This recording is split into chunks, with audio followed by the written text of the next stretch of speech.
예, 오늘 본문 우리 고린도후서 12장 우리 11절부터 15절 말씀을 중심으로 교회에 폐를 끼치지 않으려면 하는 제목으로 우리 함께 은혜를 나누기를 원합니다. 사도 바울은 고린도 교회에 참 폐를 끼치지 않으려고 이제 무진 애를 쓴 것을 우리는 보게 됩니다.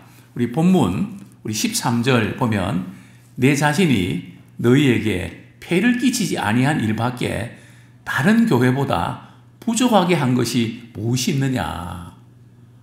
폐를 끼치지 않으려고 특별히 힘썼다는 거죠.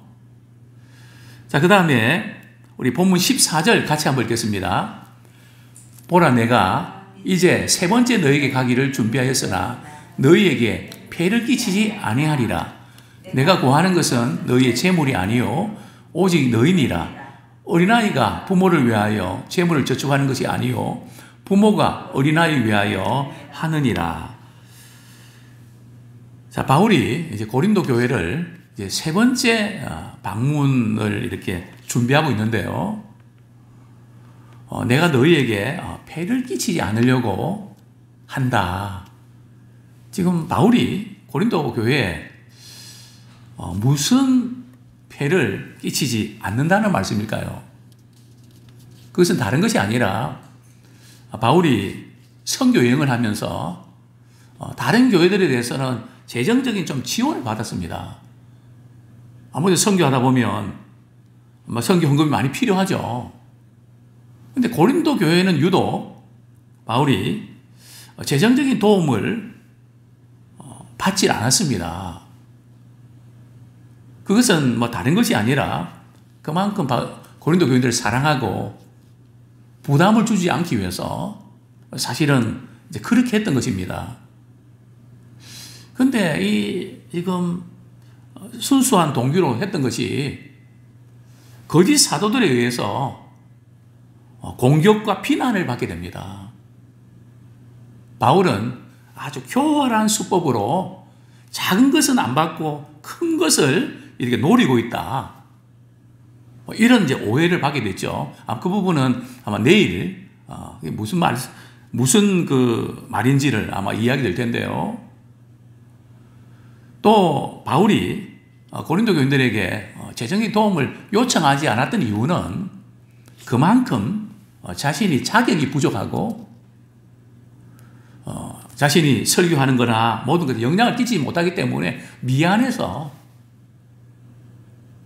그래서 바울은 뭔가 이렇게 부족하고 좀 별 볼 일 없다. 이런 쪽으로 몰고 갔습니다. 자, 그러면 고린도 교인들이 그게 아니라고, 정말 이 사도 바울은 얼마나 주님을 사랑하고 우리를 사랑하는지 아냐고, 그 변호하고 거기 영향을 받지 말아야 되는데 가만히 있었단 말이죠. 침묵하는 것은 동조하는 것이죠. 그러니까 바울이 정말 자기 자랑한다는 건 너무 싫고 자기 자랑하는 것은 어리석은 것이라고 이렇게 분명히 언급하고 있음에도 불구하고 내가 자랑하지 않을 수가 없다. 그러면서 이렇게 표현하고 있죠. 우리 11절 말씀 우리 같이 읽겠습니다. 시작.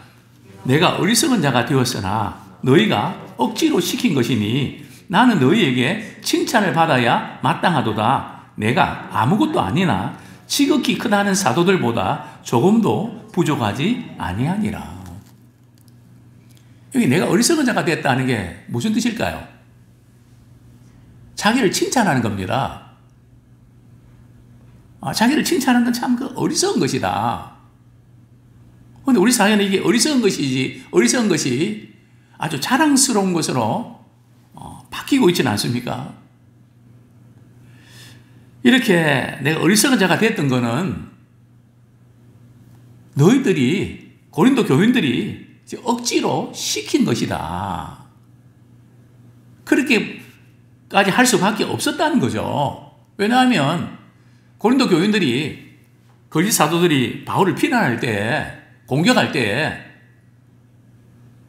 그런 분 아니라고 분명히 짚고 넘어가야 되는데 가만히 있었단 말이죠. 그래서 바울을 이상한 사람으로 만들어버렸단 말이죠. 그래서 내가 변화하지 않을 수 없고 내 자신을 사랑하지 않을 수 없었다. 사실 나는 다른 사람들 몰라도 고린도 교인들, 당신들로부터는 내가 칭찬을 받아야 마땅하지 않냐. 근데 어떻게 거짓 사도들의 미혹에 빠져서 그동안 전한 복음도 또 사도 바울도 그 사도권도 공격하고 정말 그렇다고 바울 믿을 만한 사람이 못 된다고 그러면서 하나님과 멀어지는 그러면서 바울은 정말 그 자기 자신을 뭔가 나타내는 데서 굉장히 조심스럽고 말이죠. 아주 꼬이게 말을 합니다. 그러면서 내가 아무것도 아니나. 나는 아무것도 아니지만 이것은 자기 자신을 볼 때는 아무것도 아니지만 참 하나님 그분을 나타내기 위해서 나의 자진의 이 부분은 아무것도 아니지만 하나님이 나를 쓰셨다. 그러면서 나는 아무것도 아니지만 지극히 크다는 사도들보다 조금 더 부족함이 없다. 그죠? 앞에서는 나 아무것도 아니라 그래 놓고 그 다음에는 지극히 크다는 사도들보다 조금 더 부족함이 없다. 손색이 없다는 거죠. 여기 지극히 크다는 사도들이 누굴까요? 예수님의 제자들일까요? 근데 성경에 보면 예수님의 제자들에 대해서 지극히 크다는 사도라는 표현이 없습니다. 또 바울이 나는 베드로나 다른 사도들보다 훨씬 크다. 그거 이야기하려는 거 아닙니다. 여기 지극히 큰 사도들은 바로 거짓 사도들입니다. 거짓 사도들은 자기 자신이 크다고 말이죠. 바울하고는 비교가 안 된다. 우리는 추선서 누구한테 받았고 배경과 모든 것이 바울과는 비교가 안 된다. 월등히 낫다. 이렇게 주장하는 사도들보다 조금 더 부족한 것이 없다. 이렇게 바울은 변호하죠. 그러면서 거짓 사도들이 바울은 사도가 아니다. 바울의 사도권에 대해서 공격을 하죠. 그래서 고린도후서 10장부터 12장까지는 바울이 자신의 사도권을 대해서 변호하는 내용입니다. 자랑도 나오고 그들을 이제 공격하는 내용도 나오죠. 그러면 사도의 표가 뭐냐? 그게 바로 우리 12절 같이 읽겠습니다. 시작. 사도의 표가 된 것은 내가 너희 가운데서 모든 참음과 표적과 기사와 능력을 행한 것이라. 바울은 자신이 복음을 전파하면서 정말 너무 힘들고 어려워서 참 포기하고 싶었지만 그 영혼을 사랑하는 마음으로 주님이 내게 주신 사명 때문에 참 오랫동안 참고 여기까지 왔다는 거죠. 사도의 표는 무슨 조건이나 무슨 계산이나 상황이나 거기에 좌우되지 않고 부르심의 그 뜻을 따라서 그 사명 감당하는 부르신 곳에 내가 있고 부르신 일을 감당하는 그래서 나는 오랫동안 참았다. 모든 참음.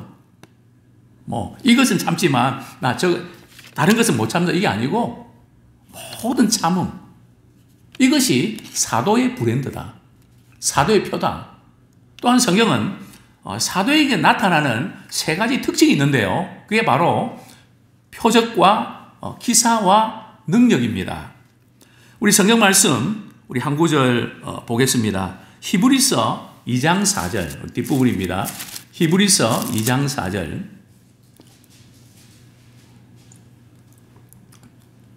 같이 읽겠습니다. 시작. 하나님도 표적들과 기사들과 여러 가지 능력과 및 자기의 뜻을 따라 성령이 나눠주신 것으로서 그들과 함께 증언하셨느니라. 표적과 기사들과 능력. 이 사도들의 이 표적 가운데 바울은 사도행전에서 선교 여행을 하면서 이런 표적이 나타났죠. 여기 이제 표적이라 그러면 복음을 확증하는 능력입니다. 복음을 확실히 증거하는, 마가복음에 나와 있죠. 복음을 확실히 증거하기 위해서 표적을 주셨죠. 그 다음에 그 다음에 이제 기사가 뭘까요? 기사는 하나님을 이렇게 두려워하게 하는, 경외하게 하는 능력입니다. 기사가 나타날 때야 정말 하나님 살아계시구나 그러면서 하나님을 두려워하게 되고 경외하게 되죠. 또 능력은 하나님의 권능을 나타내는 초자연적인 힘입니다. 이것이 이제 사도의 표인데, 바울도 선교여행하면서 이런 사건들이 실제로 사도의 표들이 나타났다는 거죠. 그래서 바울은 사실은 이런 언급을 한다는 것 자체가 사실은 싫었습니다. 근데 자신의 사도권을 공격하니까 그 사도의 표가 된 이 부분들을 이제 언급하지 않을 수 없었던 거죠. 그러니까 거짓 사도들과 비교해서 조금도 부족한 것이 없다. 내가 말을 안 해서 그렇지. 그런 거짓 사도는 자꾸 그런 것을 가지고 고린도 교인들의 마음을 빼앗았거든요. 바울이 가만히 있을 수가 없었던 겁니다. 그 자랑하려고 자랑한 것이 아니라 그것이 중요하지 않다. 그래서 내가 이야기 안 한 것뿐이지 그런 게 없는 게 아니다. 이것을 이제 변호를 하고 있는데요. 자, 그 다음에 우리 13절에 보면 내가 고린도 교인들에게 교인들을 어떻게 생각했는가 하면 폐를 끼치지 아니하려고 애를 쓴 것밖에 없다. 다른 교회보다 부족하게 한 것이 뭐가 있냐? 다른 교회는 이렇게 했는데 고린도 교회는 좀 차별하고 소홀했다. 그게 뭐가 있냐? 그러면서 그래 한 가지 있긴 있지. 그게 뭔가 하면 나의 이 공평하지 못한 것을 용서하라. 이 공평하지 못한 게 뭘까요? 바울이 다른 교회들에 대해서는 필요할 때 성경금, 재정적인 지원을 받았거든요. 그러나 고린도 교회는 본인이 또 자비랑 선교도 하고 참 배를 끼치지 않아야 되겠다. 그래서 욕을 안 한 거거든요. 그것을 가지고 거짓 사도들은 바울을 공격을 하는 겁니다. 또 고린도 교회도 바울 선생님이 다른 교회에서 선교원금, 재정적인 지원을 요구하면서 우리에게 요구하지 않는 것은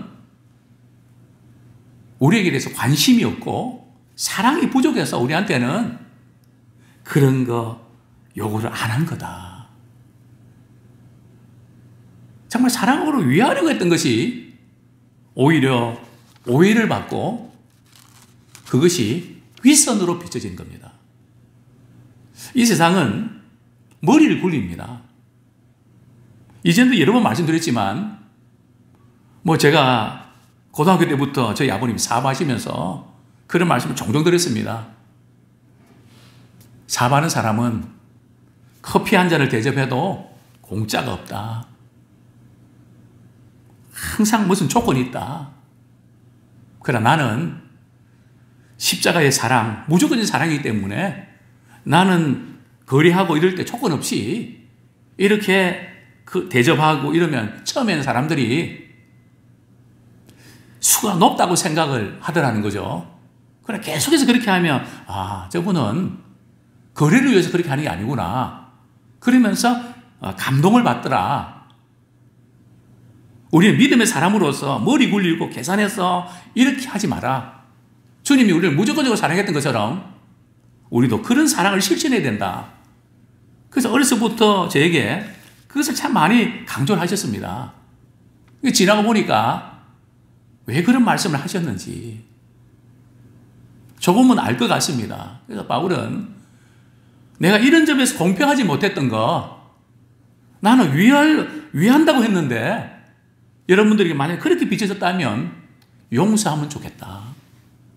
사실은 그게 아니다. 그러면서 바울이 고린도 교회들을 향한 사랑이 어땠는지를 이렇게 언급하는 것이 바로 14절, 15절입니다. 참, 내가 너희에게 폐를 끼치지 않으려고 한다. 이제 세 번째 방문할 때도 바울이 왜 그러면 세 번째 방문하려고 할까? 고린도 교인들이 무언가를 바라고 뭔가 대접도 받고 뭐 재정적인 도움을 좀 받고 싶어서 방문하는 거 아니야? 이렇게 생각할 수 있단 말이죠. 그래서 바울은 그게 아니다.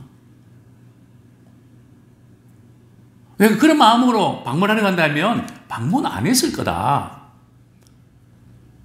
내가 여러분들에게 원하는 것은 여러분이 가지고 있는 재물이 아니다. 그럼 뭡니까? 너희 자신이다. 다시 말씀드리면 너희 영혼의 유익을 위해서 내가 방문하는 것이지 나의 유익을 위해서 방문하는 것이 아니다. 그러면서 한 가지 예를 들죠. 저축은 누구를 위해서 하는 겁니까? 부모가 자녀를 위해서 앞으로 교육비에도 들어가고 시집장가도 보내야 되고 들어갈 것이 많으니까 저축을 하지 않습니까? 그게 바로 어린아이가 우리 14절 하반절에 보면 부모를 위하여 재물을 저축하는 것이 아니요 부모가 어린아이를 위하여 하느니라. 부모가 자녀의 장래를 위해서 준비하는 거 아니냐고. 그러니까 바울은 고린도 교인들과의 관계가 나는 영적 아버지고 너희들은 고린도 교인들이 영적인 자녀다. 아버지가 자녀를 사랑하고 아끼는 그런 마음으로 나는 지금까지 목회를 해왔다. 그것을 알아주면 좋겠다. 그래서 이제 강조를 하죠. 그 다음에 15절 말씀 조금 더 자세히 설명하고 있는데요. 같이 읽겠습니다. 시작. 내가 너희 영혼을 위하여 크게 기뻐함으로 재물을 사용하고 또 내 자신까지도 내어주리니 너희를 더욱 사랑할수록 나는 사랑을 덜 받겠느냐. 바울이 고린도 교회를 세 번째 방문하는 목적은 그들이 갖고 있는 뭐 어떤 거 대접받고 무언가를 바래서 그렇게 하는 것이 아니라 너희 자신의 영혼을 위해서 크게 기뻐한다. 그 고린도 교인들이 영적으로 유익하고 잘 되는 거 그런 모습을 보고 싶다는 거죠. 그것을 위해서 내가 방문한다. 뿐만 아니고 내가 고린도 교회를 방문하는 것은 내가 가진 재물도 사용하고 또 내 자신까지도 여러분들에게 내어주고 싶다. 본문에 보면 협의한다는 겁니다. 정말 진정한 사랑은 계산하는 것이 아니라 협의하는 것입니다. 그 사람의 영혼을 구원하기 위해서 내 가지고 있는 은사, 또 물질, 지식, 재능, 경험, 그 모든 것 그분의 유익을 위해서 아낌없이 다 주는 것을 말합니다. 저도 이제 목회하면서 이 신방을 지금은 신방들이 많지 않지만 이전에 역삼동에서 신방할 때 때로는 봉투를 좀 이렇게 주는 가정들이 있었습니다. 그럼 봉투도 자꾸 받다 보면 은근히 바라는 마음이 생기거든요. 그러면서 어느 가정을 신방해야 되겠다 할 때 마음속에 오늘 신방을 하면 뭐 좀 줄까? 그런 마음이 들어올 때 저는 그것을 그 마음을 가지고 싸우는 저 스스로 저 자신을 책망을 합니다. 이 못된 자식, 네가 싹군이지, 네가 목회자냐? 그러면 그 가정은 신방하지 않습니다.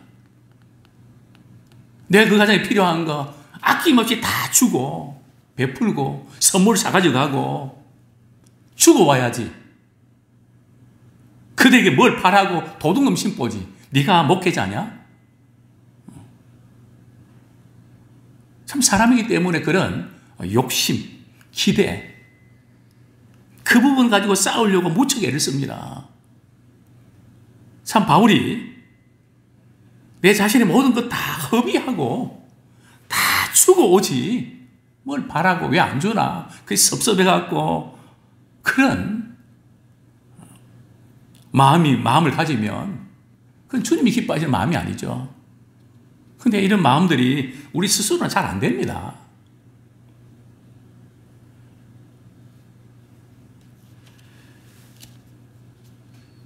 바울은 이렇게